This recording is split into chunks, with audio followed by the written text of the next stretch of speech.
વડોદરામાં ઉમેદવારી નોંધાવવા આવી રહેલા ભાજપના વડાપ્રધાન પદના ઉમેદવારની સુરક્ષા કાજે તંત્ર હાઈ એલર્ટ થઈ ગયું છે।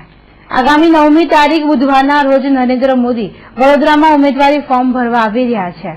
નરેન્દ્ર મોદી ઉમેદવારી નોંધાવવા પૂર્વે રોડ શો કરનાર છે, ત્યારે તેમની સુરક્ષા વ્યવસ્થા માટે તંત્ર કામે લાગી ગયું છે।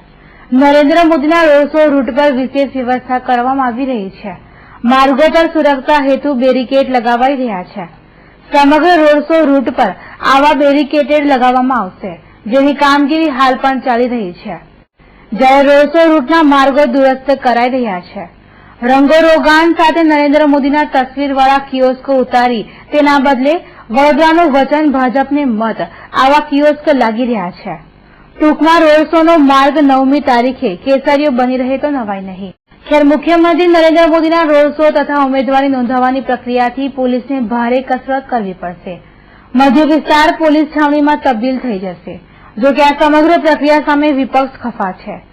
સેવા સદનના વિપક્ષ નેતા ચંદ્રકાંત ભથ્થુએ આ અંગે તીસરી આંખ સાથેની વાતચીતમાં તંત્રની ઝાટકણી કાઢતા આકરા પ્રહારો કર્યા હતા। કે મુખ્યમંત્રીએ આ જોવું જોઈતું હતું, પણ પોતાનું જુએ છે। આના પરથી આ સાબિત થાય છે, જ્યારે જ્યારે મુખ્યમંત્રી અહીંયા આવે છે ત્યારે રોડો થાય છે અને કચરાના ઢગલા ના દેખાય એના માટે પડદો બાંધવામાં આવે છે। એને સાંઘાઈ કહેવાય, એને વણથંભી વિકાસ કહેવાય। દરેક જગ્યાએ સારું સારું બતાડશે।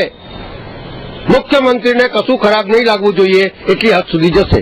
પછી એમને કાયદો તોડવો પડે, જે કંઈ તોડવું પડે, બજેટનો ખર્ચો ક્યાં પડશે ક્યાં નહીં, પણ એમને સારું દેખાડવા માટે બધું કરશે। 4 ફાઇનાન્સરો બી ઓછી કાઢશે, પણ સારું દેખાડવા માટે બધું કરશે।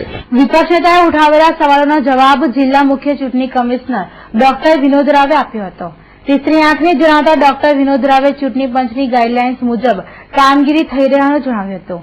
દેશના પ્રધાનમંત્રી કે પછી એવા નેતા જેમની પર આતંકવાદી હુમલાનો ભય હોય તેમની સુરક્ષા પૂરી પાડવા કોઈપણ પ્રકારની ઢીલાસ રાખવી જોઈએ નહીં, અને એ માટેનો જે પણ ખર્ચ થાય તે જે તે પાર્ટી પાસે વસૂલાતો હોવાનું સ્પષ્ટ કર્યું હતું। સ્પષ્ટ ઇન્સ્ટ્રક્શન્સ છે કે જે કિસ્સામાં ભારતના વડાપ્રધાન અથવા તો કોઈ પોલિટિકલ પર્સનાલિટી જેમને મિલિટન્ટ ઓર્ગેનાઇઝેશન તરફથી, ટેરરિસ્ટ ઓર્ગેનાઇઝેશન તરફથી થ્રેટ પરસેપ્શનના કારણે ભારત સરકાર તરફથી કાયદામાં જોગવાઈ કરીને પ્રોટેક્શન આપ્યા હોય, ઇઝેડ પ્લસ સિક્યુરિટી સહિતના પ્રોટેક્શન આપ્યા હોય, તો એમને જેટલા સિક્યુરિટીની જરૂર જણાય એટલા સિક્યુરિટી આપવી પડે, અને એમાં કોઈ આચારસંહિતા નડે નહીં।